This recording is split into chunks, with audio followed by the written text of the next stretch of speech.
Hello বন্ধুরা, আজ আমি রান্না করছি জ্যান্ত রুই মাছের ঝোল। কিন্তু তার মধ্যে কিছু আলুও দেবো। কীভাবে রান্নাটা করি সেটা চলো তোমরা দেখো। তেল দিয়ে দিয়েছি, এবার একে একে কী কী দিচ্ছি পরপর সেটা তোমাদেরকে দেখাবো। চলো আমার সাথে থাকো, রান্নাটা দেখো। তেল তো দিয়েই দিয়েছি, এবারে আলুটা অল্প হালকা করে ভেজে নেবো।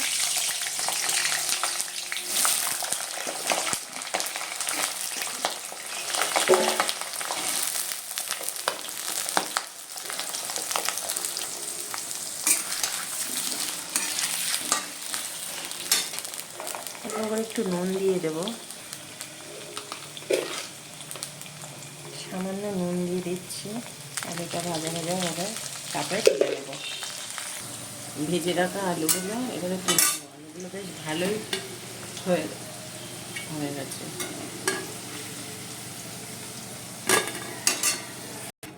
আলুগুলো তুলে নিলাম, এবার মাছগুলো একে একে সব ভেজে নেব।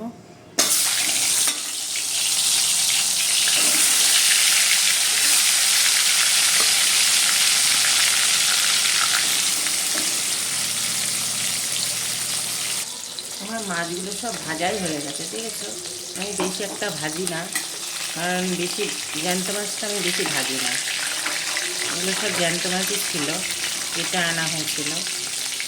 জ্যান্ত মাছ বেশি ভাজলে আমার মনে হয় তার ঘুমটাই নষ্ট হয়ে যায়। সামান্য তো একটু ভেজে নিতেই হয়, সেই জন্যই এটা অল্প করে ভেজে নিলাম। এবারে আমি মাছটা তো ভাজা হয়ে গেছে, এবারে পেঁয়াজ দিয়ে দেবো। পেঁয়াজটা আমার অনেক লালই হয়ে গেছে, আর এই যে এবারে আদা রসুন পেস্ট এটা দিয়ে দেবো। আরেকটা কাজ করছিলাম, ওই জন্য পেঁয়াজটা বেশি লাল হয়ে গেল। পেস্টটা দিয়ে দিলাম। এবার এক একটা নুন হলুদ লঙ্কার গুঁড়ো হালকা দেবো কালারের জন্য। এক একে নুন হলুদ লঙ্কার গুঁড়ো দিয়ে দিয়েছি, দেখো। এবার মিশিয়ে নেব।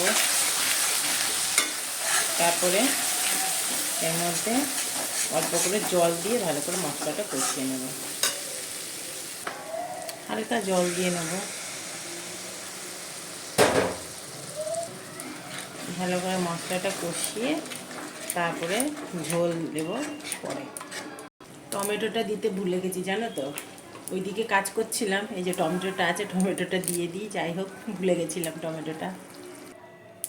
ঝোলটা দিয়ে দিয়েছি, এবারে আলুটা দিয়ে দেবো। আলুটা মাছটা দিয়ে দেবো।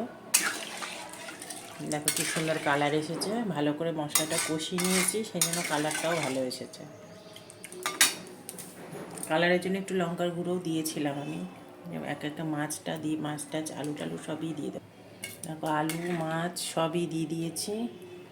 এবারে ভালো করে ঝোলটা ফুটে গেলে একটু লঙ্কা চিড়ে ওপর দিয়ে দেবো।